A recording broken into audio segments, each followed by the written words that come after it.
Okay, so hello, this is John from Shiver Slinky, and I thought I'd go through today and sort of describe how I create a template for recording, just purely because a couple of people have asked me about this and it helps to speed up the workflow. So I've opened Logic here, click on that.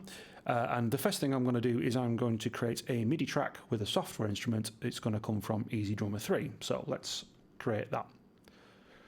Boom. Right. So there's my drums. There's my first set of drums. Now, first thing I'm going to do is I have used a preset over here for Shiver Slinky drum kit, which kind of I like the sound of, which is great.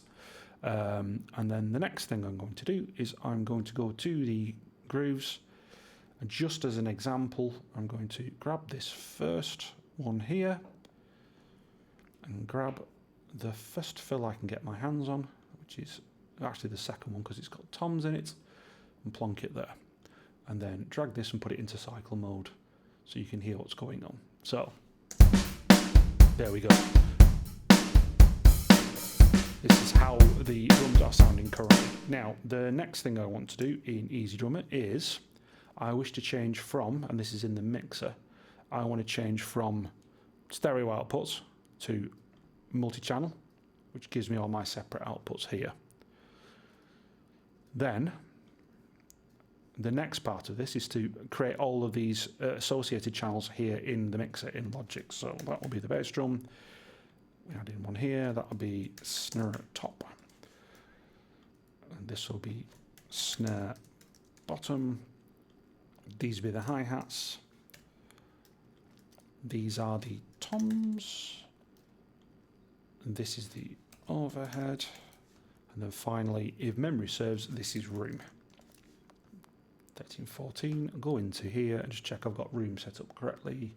1314, ambience, yes I do. Fantastic. So yeah, there's a lot more options you can do, but these are the ones I tend to stick with. Then the next thing you want to do is you want to add in the individual effects units from EzDrummer, which have patches and inserts for each of these individual items in EzDrummer.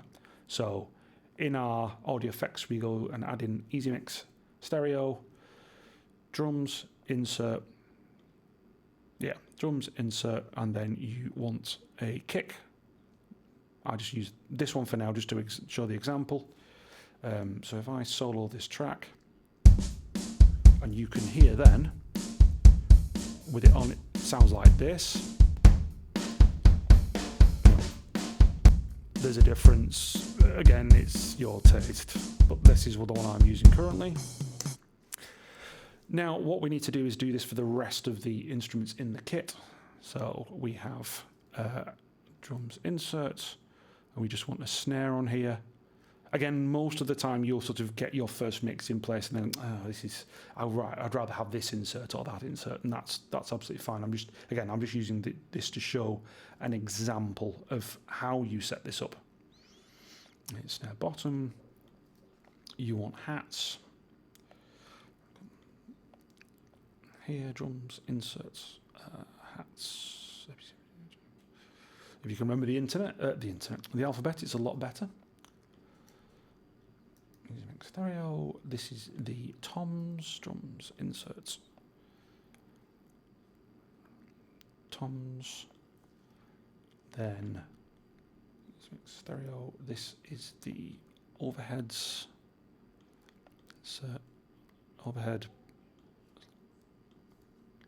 and then finally the room. Drums, inserts, room. There we go. So all together, this is what this sounds like.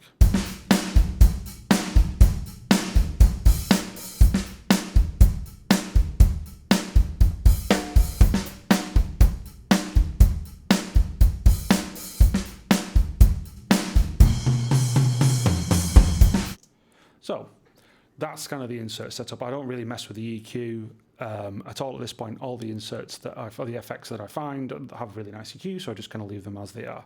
The next thing I do here is change from stereo output, and then I put these things on bus 20, and then rename bus, which goes into aux 7 as drums. Oops.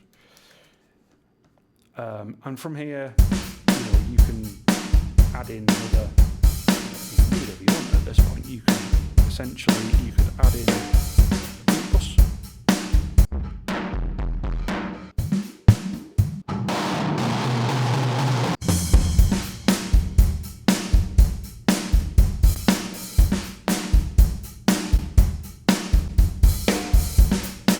You know, whatever you feel like, whatever works for your music. Now, next thing here is the bass.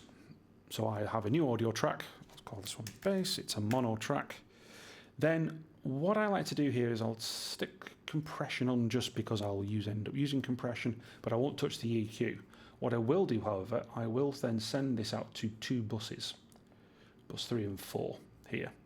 And then I'll have bass high frequency here, and then bass low frequency. Now, there's probably somebody who's going to shout at me for the way I'm doing this. But what I'm trying to do here is I'm trying to do bi-amping. I'll get this on a 0.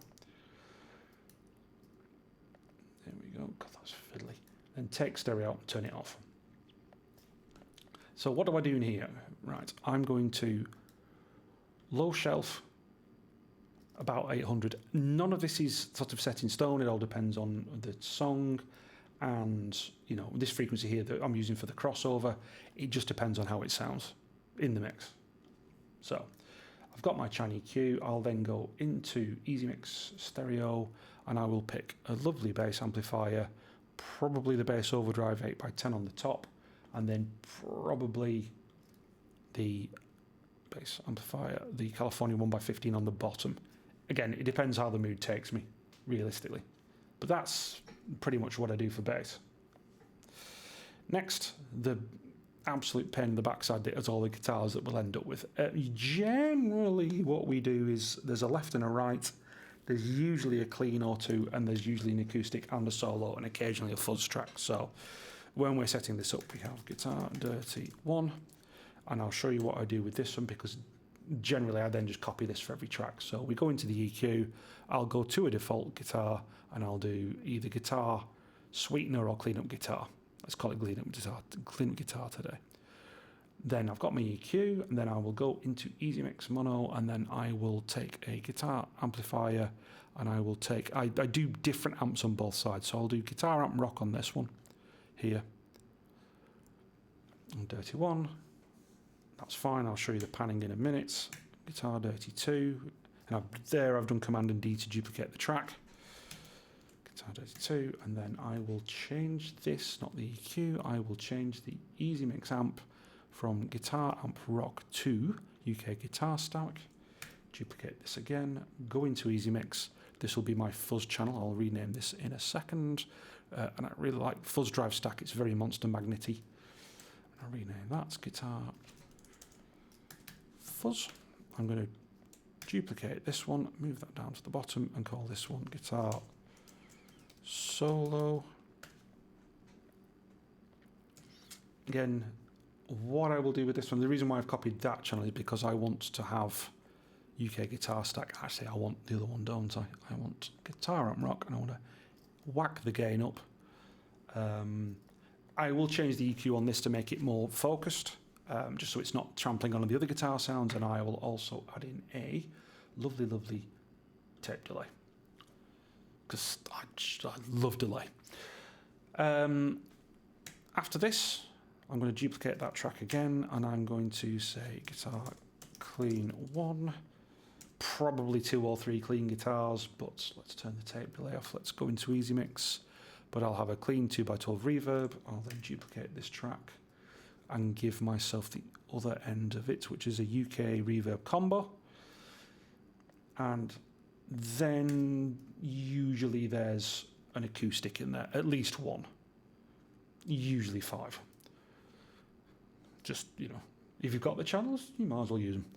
And for this one, we're not really doing an amplifier. For this one, we're doing guitars. We're going to do, we're going to get rid of this, and then we're going to go up to the top and do acoustic guitar, just for a little bit of compression and EQ.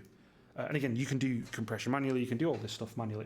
This kind of gets the ballpark for, you know, quick, easy, and then, you know, the first phase of it, get it, you know, something you can listen to, and then come back and go, we need to change X, Y, and Z. Okay. And the other thing I need to do is I need to make sure that I rename everything. So that's Guitar Clean 2 and that's acoustic. Great. Now back in the mixer. Let's get rid of this because it's pointless. So you've got a bit more thing. All right. So then what I want to do is I want to change my bass initially to a stereo pan rather than balance. And I want to bring this in slightly. What I'm looking for is like kind of a nice, you know, sort of bed of bass here. The guitar dirty will go over to 50, not a hard pan. I like to have a bit of room under there for something else. Fuzz will be centre, solo will be centre, clean guitars 1 and 2 will be, let's say, 24, 25, either way. Acoustic, probably I'll mess with this and make it into a stereo, but I don't really want to do it stereo in the first place, so I'll probably output to stereo and then probably through a chorus or something, and then again do this similar to the bass and give it a bit of a wider stereo field just to fill that out. And then what I will do is I will take all of these guitars, that's acoustic, down to here, and then I will go from stereo out to bus 21 and call this guitars. Finally, probably not finally, there's always I've bought a synth and there's a lot of messing around with synths, so there's usually the same for the guitars with synths as well. And then, but what I'm going to show you finally now is a new audio track, vocal 1. With this one, we are definitely going to put some compression on there. We're definitely going to add EzMix mono. We are going to take a vocals, and we're going to have an insert. And what we really want is, we're just going to put vocals in for now just to show. X, copy that again. Copy channel is Command D. Vocal 2, X, and then again, stereo out bus 22. Where did that go? Over here. Vocals. So cool. So that's kind of where you're setting up with. Again, I would have, because it's me, I will put a synth in there, or 6 possibly. Again, depending on the song. So one thing I do want to show you at the end of it is there is also a final thing I do within the mastering section, which is to go into EzMix, look at a master and stick a master on the end. But generally I won't record with this song because I find it muddies the water. So if we then listen to just the drums with this on,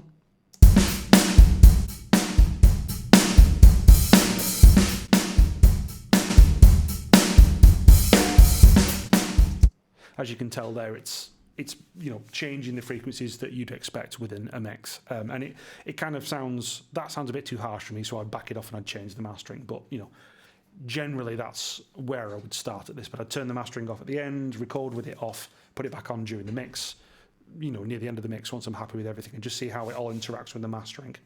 So that's kind of that. Then to go from there, you then save this as a template. I would probably record a song with this first and then try and get a template out of it. The problem is that you'll end up with the audio in the template. So as long as you've kind of worked with this and you know what you're doing, then at least it gives you a starting point, especially on the drums side. The guitars, you can then change the amps and all that kind of stuff. So, you know, let's say we do Shiver Slinky 3 on that one, and then when you do a new file, I'm going to say don't close, and I've clicked the wrong thing and this is going to take me forever. If I cancel that, cancel, Logic's going to do it. But if you do new from template, that will come up in the templates list.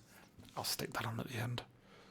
The problem is every time I do this, Logic just hangs like this. It's very annoying. Takes forever. Tra-la-la.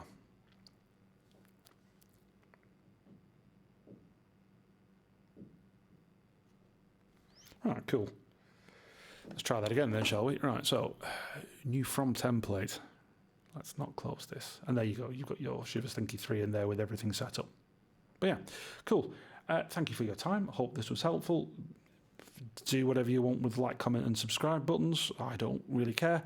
And then I will see you next time when I'm going to take you through my hardware setup at the moment, and then possibly take you through how I've recorded a song with this template. Ta-ra!